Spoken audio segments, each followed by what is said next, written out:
जय श्री कुंज बिहारी की, जय श्री राधा प्यारी की। हरे कृष्णा कृष्णा कृष्णा हरे हरे, हरे रामा राम राम हरे हरे। भगवत रसिक चैनल में आप सभी का स्वागत है। हरि के प्यारे भक्तों, आप सभी ने विष्णु भगवान के चारों हाथों में शंख, सुदर्शन चक्र, गदा और पद्म यानी कमल का फूल देखा होगा। पर क्या आप जानते हैं कि ये चीज़ें भगवान विष्णु ने क्यों धारण की हुई हैं और इनकी उत्पत्ति कैसे हुई? सब चीज़ों का महत्व क्या है? अगर नहीं तो आज इस वीडियो में हम ये जानेंगे। मगर उससे पहले अगर आपने अभी तक इस चैनल को सब्सक्राइब नहीं किया है तो जल्दी से इस चैनल को सब्सक्राइब करें ताकि नई वीडियो अपलोड होते ही आपके पास उसकी नोटिफिकेशन आ जाए और आप सबसे पहले उस वीडियो को देख सको। तो चलिए जानते हैं कि भगवान विष्णु ने शंख, चक्र, गदा और पद्म को धारण क्यों किया हुआ है। विष्णु सृष्टि के पालन करता है। विष्णु चतुर्भुज है। उनकी 4 भुजाएं हैं जिनमें वो शंख, सुदर्शन चक्र, गदा और पद्म यानी कमल का फूल धारण करते हैं। जो धर्म वेदों के अनुरूप हो वह वैदिक धर्म है। इसे सनातन धर्म भी कहते हैं। सनातन का अर्थ है शाश्वत, अर्थात हमेशा बने रहने वाला, जिसका ना आदि है और ना ही अंत है। सनातन धर्म में जीव की अपनी आस्था केंद्रित करने और भावनात्मक रूप से ईश्वरीय सकारात्मक ऊर्जा से जुड़ने के लिए मूर्ति पूजा का महत्व दर्शाया गया है। सृष्टि को सुचारू रूप से चलायमान रखने वाले 33 कोटि यानी 33 प्रकार के देवी देवता हैं, जिनमें ब्रह्मा सृष्टि की रचना करते हैं, विष्णु सृष्टि का पालन करते हैं। क्या हमने कभी चिंतन किया है कि विष्णु मूर्ति के ये चिन्ह किस गुण का प्रतीक है और हमें क्या शिक्षा देते हैं? तो चलिए जानते हैं कि शंख की उत्पत्ति कैसे हुई और इसका महत्व क्या है। शंख की उत्पत्ति के संबंध में पुराणों में एक कथा वर्णित है। सुदामा नामक एक कृष्ण भक्त पार्षद राधा के श्राप से खंडचूड़ दानवराज होकर दक्ष के वंश में जन्मा और अंत में विष्णु ने इस दानव का वध किया। शंखचूड़ के वध के पश्चात सागर में बिखरी उसकी अस्थियों से शंख का जन्म हुआ और उसकी आत्मा राधा के शाप से मुक्त होकर गोकुल वृंदावन में श्री कृष्ण के पास चली गई। भारतीय धर्म शास्त्रों में शंख का विशिष्ट एवं महत्वपूर्ण स्थान है। मान्यता है कि इसका प्रादुर्भाव समुद्र मंथन से हुआ था। शंख समुद्र मंथन के दौरान माता लक्ष्मी के साथ ही उत्पन्न हुआ था। ऐसे में शंख को माता लक्ष्मी का भाई माना जाता है। ऐसी मान्यता है कि जिस घर में शंख होता है वहां पर माता लक्ष्मी सदैव वास करती है। दक्षिणावर्ती शंख को देवता समान माना गया है। इसे पूजा घर में रखना और बजाना अत्यंत शुभ माना जाता है। शंख को हमेशा पूजा के स्थान पर जल भरकर रखना चाहिए। शंख में जल भरकर घर में छिड़कने से घर की नकारात्मक ऊर्जा समाप्त होती है। घर में सुबह शाम शंख बजाने से भूत प्रेत की बाधा दूर होती है। भगवान विष्णु द्वारा धारण किया गया शंख ध्वनि का प्रतीक है। अध्यात्म में शंख ध्वनि ओम ध्वनि के समान ही मानी गई है। ये नकारात्मक ऊर्जा को नष्ट करके सकारात्मक ऊर्जा का संचार करती है। ये ध्वनि शिक्षा देती है कि ऐसा ही नाद हमारी देह में स्थित है। वो है आत्मा नाद, जिसे आत्मा की आवाज कहते हैं, जो हर अच्छे बुरे कर्म से पहले हमारे भीतर गुंजायमान होता है। यदि हम भीतर के इस नाद को सुनकर कर्म करें तो जीवन बहुत सहज और सरल हो जाए। शंख जीव को आत्मा से जुड़ने और अंतर्मुखी होने की शिक्षा का प्रतीक है। शंख बजाने के वैज्ञानिक लाभ भी हैं। शंख बजाने वाले मनुष्य के फेफड़े सुचारू रूप से कार्य करते हैं। स्मरण शक्ति, श्रवण शक्ति और मुख का तेज बढ़ता है। तो चलिए अब जानते हैं कि सुदर्शन चक्र की उत्पत्ति कैसे हुई और उसका महत्व क्या है। एक बार जब दैत्यों के अत्याचार बहुत अधिक बढ़ गए तब सभी देवता एकत्रित होकर श्री हरि विष्णु के पास गए। सभी ने श्री हरि से जगत की रक्षा के लिए दैत्यों का संहार करने के लिए कहा। दैत्यों के वध के लिए एक उत्तम आयुध की कामना से भगवान विष्णु ने कैलाशपति भगवान शिव की विधि पूर्वक आराधना प्रारंभ की। वो प्रतिदिन हजारों नाम से शिव की स्तुति करने लगे और प्रत्येक नाम पर एक कमल पुष्प भगवान शिव को अर्पित करने लगे। तब भगवान शंकर ने श्री विष्णु की परीक्षा लेने के लिए उनके द्वारा लाए 1000 कमल में से एक कमल का फूल छिपा दिया। शिव की माया के कारण श्री हरि को यह पता नहीं चला और एक कमल पुष्प कम पाकर भगवान विष्णु से ढूंढने लगे, परंतु पुष्प कहीं नहीं मिला। तब विष्णु ने एक फूल की पूर्ति के लिए अपना एक नेत्र निकालकर शिव को अर्पित करने का निश्चय किया, क्योंकि भगवान विष्णु जी की आंखों को कमल के समान सुंदर माना जाता है, इसलिए उन्हें कमल नयन भी कहा जाता है। विष्णु जी जैसे ही अपनी आँख भगवान को चढ़ाने के लिए तैयार हुए, वैसे ही वहाँ स्वयं शिव जी प्रकट हुए और बोले कि इस पूरे संसार में तुम्हारे समान मुझे कोई दूसरा प्रिय नहीं है। उस दिन कार्तिक शुक्ल चतुर्दशी थी, लेकिन खुद भगवान शिव ने कहा कि अब से इस दिन को पूरा संसार वैकुंठ चतुर्दशी के रूप में मनाएगा। साथ ही कहा कि जो इस व्रत के दिन पहले आपका और बाद में मेरा पूजन करेगा, उसे वैकुंठ लोक की प्राप्ति होगी। भगवान शिव ने विष्णु जी से प्रसन्न होकर उन्हें सुदर्शन चक्र भी प्रदान किया और उन्होंने सुदर्शन चक्र को देते हुए कहा, हे देवेश, ये सुदर्शन चक्र नाम का श्रेष्ठ आयुध 12 अरों, 6 नाभियों और 2 युगों से युक्त, तीव्र गतिशील और समस्त आयुधों का नाश करने वाला है। सज्जनों की रक्षा करने के लिए इसके अरों में देवता, राशियां, ऋतुएं, अग्नि, सोम, मित्र, वरुण, शचीपति, इंद्र, विश्वदेव, प्रजापति, रुद्र, धनवंतरी, तप तथा चैत्र से लेकर फाल्गुन तक के 12 महीने प्रतिष्ठित है।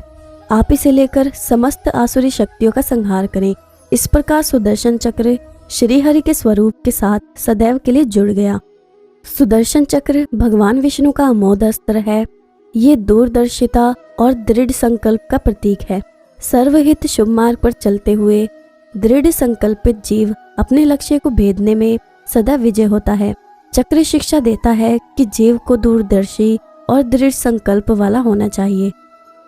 तो चलिए अब जानते हैं कि कमल की उत्पत्ति कैसे हुई और इसका महत्व क्या है।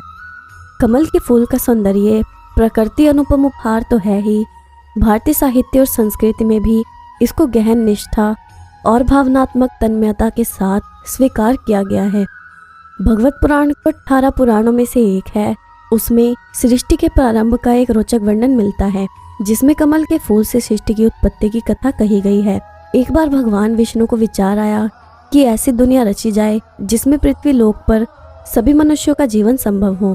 उन्होंने अपनी नाभि में से एक कमल की उत्पत्ति की और कमल से ब्रह्मा जी की उत्पत्ति हुई और ब्रह्मा जी के द्वारा ही संपूर्ण सृष्टि का निर्माण किया गया। कमल का पुष्प सत्यता, एकाग्रता और अनासक्ति का प्रतीक है। जिस प्रकार कमल पुष्प कीचड़ में रहकर भी स्वयं को निर्लेप रखता है, ठीक वैसे ही जीव को संसार रूपी माया रूप कीचड़ में रहते हुए स्वयं को निर्लेप रखना चाहिए, अर्थात संसार में रहे लेकिन संसार को अपने भीतर न आने दे। कमल मोह से मुक्त होने और ईश्वरीय चेतना से जुड़ने की शिक्षा देता है। कीचड़ कमल के अस्तित्व की मात्र जरूरत है, जिस तरह सांसारिक पदार्थ मनुष्य की जरूरत मात्र है। तो चलिए अब जानते हैं कि गदा की उत्पत्ति कैसे हुई और इसका महत्व क्या है। कौमोदकी श्री विष्णु की गदा का नाम है।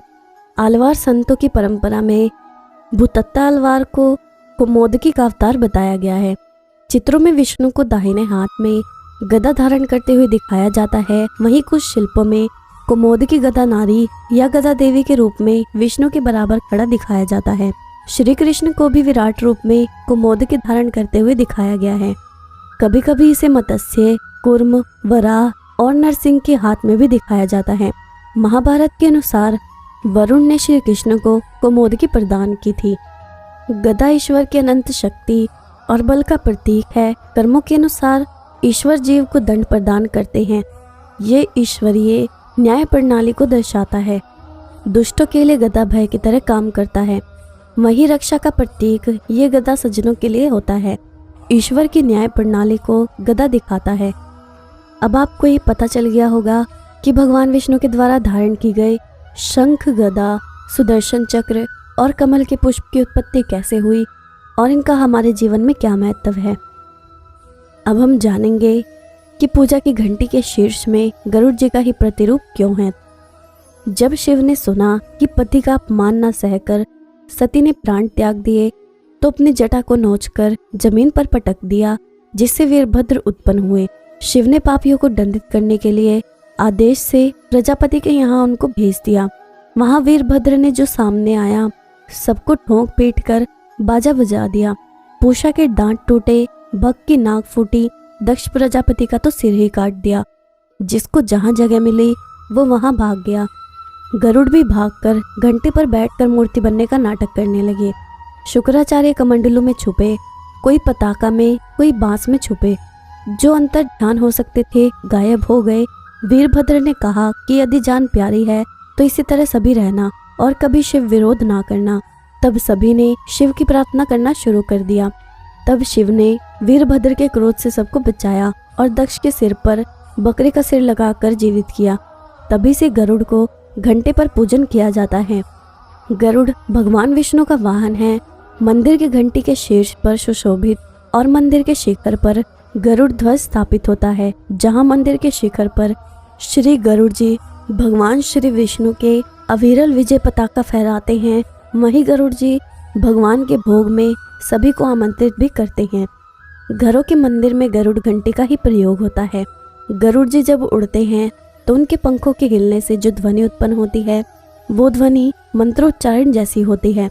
इसलिए जब घंटी बजती है तो गरुड़ पक्षियों की तरह उसकी ध्वनि के सारे मंत्रों का उच्चारण हो जाता है और वातावरण सहित सब शुद्ध हो जाता है। आमतौर पर पूजा पाठ के शुभ कार्य में जो घंटियां प्रयोग में लाई जाती हैं उनके ऊपरी भाग में हाथ जोड़े हुए श्री गरुड़ जी बने होते हैं।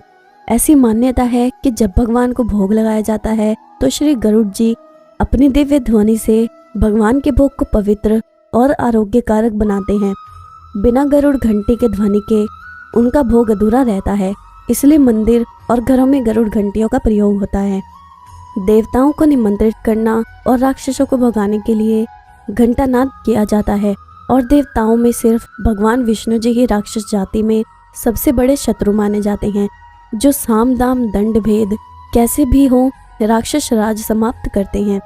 भगवान जहाँ कहीं भी जाएं, उनके परम भक्त गरुड़ अपने पेट पर आसन देकर उनके वाहन के रूप में धरती और आकाश में जो पक्षी राजा के रूप में हैं, इसलिए भगवान अपना सायरन या घंटी अपने गरुड़ के गले में लगाकर निकले और इससे राक्षसों का सफाया हुआ और भक्तों को यह विश्वास हो जाता था कि देव उठ गए हैं। तो ये है गरुड़ घंटी की कहानी, जिससे हमें ये पता चलता है कि पूजा की घंटी के शीर्ष में गरुड़ जी का ही प्रतिरूप क्यों है। अब मैं आपसे विदा लेती हूँ। अगर आपको ये वीडियो अच्छी लगी हो या आपको इससे कुछ सीखने को मिला हो तो इस वीडियो को लाइक ज़रूर करना और जितना हो सके उतना शेयर करना, ताकि अन्य भक्तों तक भी ये वीडियो पहुँच सके। जय श्री कुंज बिहारी की, जय श्री राधा प्यारी की। हरे कृष्णा कृष्णा कृष्णा हरे हरे, हरे रामा राम राम हरे हरे।